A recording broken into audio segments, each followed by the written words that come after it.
ఎంతసేపు అయింది ఇంకా రాలేదు. ఎక్కడున్నాడబ్బా? రే, ఎప్పుడు వచ్చావు? ఎలా వచ్చావు?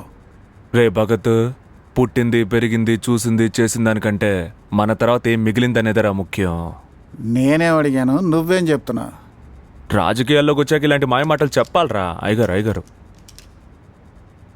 నమస్కారం. యువత అధ్యక్ష పదవికి మన జిల్లా కార్యదర్శి 5 పేర్లు సిఫారసు చేశాడు. యువజన విభాగం అధ్యక్ష పదవి సామాన్యమైంది కాదు. పార్టీ భవిష్యత్తే అతని చేతిలో ఉంటుంది.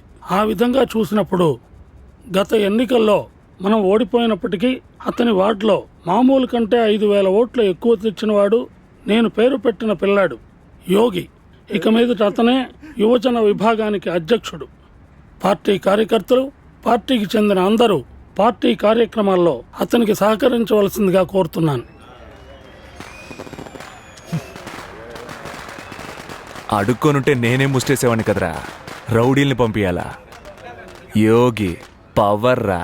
బతకడానికి దిక్కులేదు కానీ యువ నాయకుడని పేరొకటి. పోస్టర్ ఖర్చు వేస్ట్. అమ్మో, నువ్వేమైనా ఎక్స్ పార్టీలో చేరిపోయావా ఏంటి?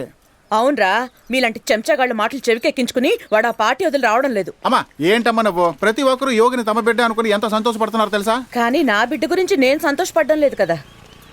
అమ్మా, ఏ రోజైతే వాళ్ళ నాన్న పోయారో ఆ రోజు నుంచి ఆ పార్టీ ఆఫీసే వాడికి దిక్కయింది. పోను వాడే తెలుసుకుంటాడే అనుకున్నాను.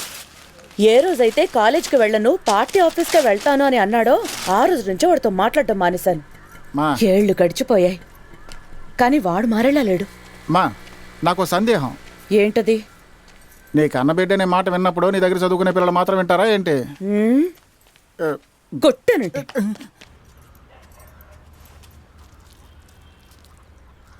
ఏమా, ఇవాళ సాంబారేనా? చికెన్ మటన్ లాంటివి ఏం చేయవా?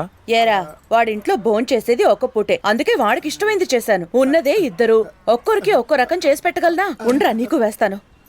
మన బాడీకి సాంబార్ సరిపోదంటరా? రాళ్ళు కొట్టడానికి వెళ్తున్నావా? కాలేజీకి వెళ్ళేది. మూసుకొని తినరా. నువ్వు మన నాన్నలాగా సాధారణ కార్యకర్తగా జీవితం గడిపేస్తావు అనుకున్నాను. పర్లేదు, కంగ్రాట్స్. నా గొప్ప ఏంటో అమ్మకు అర్థమయ్యేలా చెప్పు. ఏం ఊరంతా మైక్లో మాట్లాడుతున్నావుగా, అమ్మతో మాట్లాడడానికి ఏంటి? మా మధ్య మాటలు లేవని నీకు తెలీదా? మాట్లాడకుండా ఉంటేనే అమ్మ నిన్ను తెగ పట్టించుకుంటుంది, నీకు నచ్చినవన్నీ చేసి పెడుతుంది. ఇక మాట్లాడితేనా? రే చెప్పరా. అయ్యగారు, నేను ప్రొఫెసర్ని, బ్రోకర్ని కాదు. చదువుకున్న పొగరు. రే భగత్, నువ్వు చెప్పరా. ఇప్పుడే పోస్టర్ చింపేసింది. నేనేం చెప్పను? నీకు చదువుకొని పొగరా, చెప్పరా అంటే. అమ్మా, యోగికి యూత్ లీడర్ పదవి ఇచ్చారమ్మా. ఇస్తే దాంతో నగా నట్రా వస్తుందా? బోల్డ్ నట్టు కూడా రాదమ్మా. రాజకీయాల్లో పాలిటిక్స్ చేస్తూ కాస్త కూస్తో కమిషన్ వస్తుంది, కానీ యోగి కదా అది కూడా రాదు. తెలుసు. రే మూసుకొని తినరా. ఏంటి మూసుకొని తినేది? అసలు దోశ వేస్తే కదా.